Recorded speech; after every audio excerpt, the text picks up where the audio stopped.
ஆண்டவராகிய இயேசு கிறிஸ்துவின் விலையேறப்பட்ட நாமத்தினாலே கர்த்தருடைய ஆவியானவர் எங்களுக்கு கொடுத்ததானே ஏஜே பவர் மினிஸ்ட்ரி ஊழியத்தின் சார்பிலே அன்பின் நல்வாழ்த்துக்களை தெரிவித்துக் கொள்கிறேன். எனக்கு அருமையானவர்களே, எப்படி இருக்கின்றீர்கள்? இந்த புதிய நாளிலே முகமுகமாய் உங்களை காண செய்த என் தேவாதி தேவனை மனதார ஸ்தோத்தரிக்கிறேன். எனக்கு அருமையானவர்களை, ஒவ்வொரு நாளும் தேவனுடைய வார்த்தையை கேட்கின்றீர்கள். உங்கள் நண்பர்கள், உறவுகள், மற்றவர்களுக்கு இந்த நிகழ்ச்சியை காணும்படியாய் பகிருங்கள். தேசமெங்கும் திருச்சபை எங்கும் தேவனுடைய வார்த்தை கடந்து போகட்டும். கர்த்தருடைய ஆவியானவர் உங்களை அளவில்லாமல் ஆசீர்வதிப்பாராக. ஹல்லேலூயா. போகட்டும். எனக்கு அருமையானவரே, இன்றைக்கு கர்த்தர் கொடுத்த வார்த்தையை நாம் தியானிப்போமா? விசேஷித்த நன்மையை வைத்திருக்கிறார். எபிரேயருக்கு எழுதிய திருமுகம் நிருபம் 11ஆம் அதிகாரம் 40வது இறைவார்த்தை சொல்கிறது. அவர் நம்மை அல்லாமல் பூரணமாகாதபடிக்கு விசேஷித்ததொன்றை தேவன் நமக்கென்று முன்னதாக நியமித்திருக்கிறார். விசேஷித்த திட்டம், உங்கள் மேல் வைத்திருக்கிற திட்டம் ஒரு விலையேறப்பட்ட திட்டமாக இருக்கிறபடினாலே பிசாசானவன் போராடுகிறார். ஏன் எனக்கு இந்த போராட்டம், ஏன் எனக்கு இந்த பிரச்சனை, ஏன் எனக்கு கண்ணீர்? உங்கள் மேலே ஒரு பெரிய பிளான், மாஸ்டர் பிளானை கர்த்தர் வைத்திருக்கிறார். உங்கள் பிள்ளைகள் மேலே வைத்திருக்கிறார்.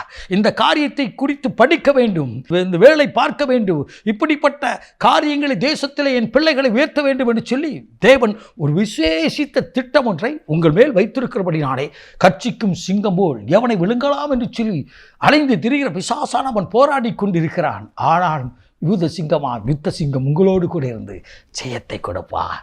ஆமேன். ஹல்லேலூயா. ஆபில் முதல் நீங்கள் ஒவ்வொருவரையும் வாசித்து பார்ப்பீர் என்று சொன்னால், எபிரேயருக்கு எழுதிய திருமுகம் 11ஆம் அதிகாரத்தில் வாசிப்பீர் என்று சொன்னால், அவர்களுக்குள்ளாய் ஒரு திட்டத்தை வைத்திருந்தார். ஆபிரகாம் மேலே ஒரு திட்டம் இருந்தது, மோசே மேலே ஒரு திட்டம் இருந்தது, ஆபேலின் மேலே ஒரு திட்டம் இருந்தது. அந்த தேவ திட்டத்துக்கு நேராக அவர்கள் விசுவாசத்தினாலே நடத்தப்பட்டார்கள். நம்மை அல்லாதபடி அவர்கள் பூரணமாகாதபடி தேவன் சொல்கிறார், என்னை அல்லாமல் அவர்கள் பரிபூர்ண ஆசீர்வாதத்தை பெறாதபடி அவர்களுக்குள்ளாய் வைத்திருக்கிற திட்டம் மிக பெரிய திட்டம், மிக பெரிதான திட்டம். ஹல்லேலூயா. நோவா காலத்தில் நோவா மேலே ஒரு திட்டம் வைத்திருந்தா.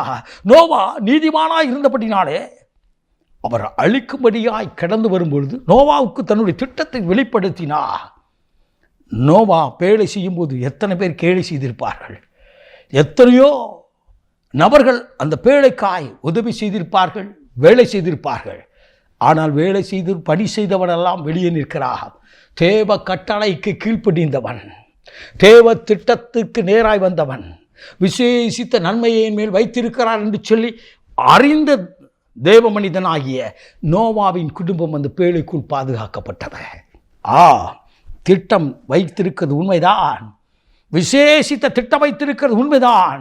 தேவனுக்கு கீழ்ப்படிந்து விசுவாசத்தினாலே அதை பூரணமாக்க கிருபை பாராட்டுவா. ஆண்டவரே, எனக்கு கிருபை தாரும் ஆண்டவரே, ஆண்டவரே என் மேல் வைத்த திட்டங்களுக்கு நேராய் நீ நடத்தும் ஆண்டவரே என்று சொல்லி செவியுங்கள். நிச்சயமாக இந்த நாள் பெரிதான ஆசீர்வாதத்தை கர்த்தர் உங்கள் மேலும், உங்கள் நிமித்தம், உங்கள் குடும்பங்கள் மேலும், உங்கள் சந்ததி மேலும் ஊற்றுவாராக. ஹல்லேலூயா. நாம் ஜெபிப்போமா? மகா பரிசுத்தமுள்ள தகப்பனே, இந்த அற்புதமான வேலைக்காய் ஸ்தோத்திரிக்கிறோம். இன்றைக்கும் விசேஷித்த நன்மைகளை உடைய ஜனங்கள் மேல் வைத்திருக்கிறேன் அப்பா. அந்த விசேஷித்த நன்மைகளை அவள் கண்களால் காண இன்றைக்கு உதவி செய்யும். ஆவிக்குரிய கண்கள் திறக்கப்படட்டும், அற்புதங்களை பெற்றுக்கொள்வார்களாக. ஆசீர்வதியும் இயேசு இரட்சகரின் விலையேறப்பட்ட நாமத்தில் பிதாவே. ஆமென். ஆமென். God bless you.